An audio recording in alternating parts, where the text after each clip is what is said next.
മുമ്പ് ഒരു ടാസ്കില് നമ്മുടെ ജിൻഡോ മുടിയനെ ഇങ്ങനെ വട്ടം പിടിച്ചത് ഓർമ്മയുണ്ടാവുമല്ലോ അല്ലെ, നമ്മുടെ കോയിൻ ടാസ്കില്.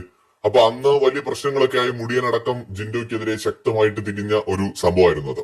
അപ്പൊ ഇന്ന് മുടിയന്റെ അമ്മയും സഹോദരനും ഒക്കെ വന്ന സമയത്ത് ജിൻഡോ പോയിട്ട് ഞാൻ അന്ന് ചെയ്തതിൽ വിഷമായിട്ടുണ്ടെങ്കിൽ ക്ഷമിക്കണം, ആ ടാസ്കിന്റെ ഇടയിൽ പറ്റിപ്പോയതാണ്, സോറി എന്ന് ജിൻഡോ പറയുന്നുണ്ട്.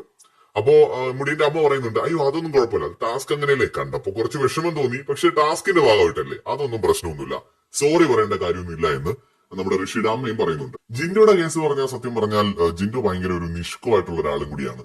എന്ന് വെച്ചാൽ ആരവിടുന്ന് പോയാലും ജിൻഡോയ്ക്ക് സങ്കടവും.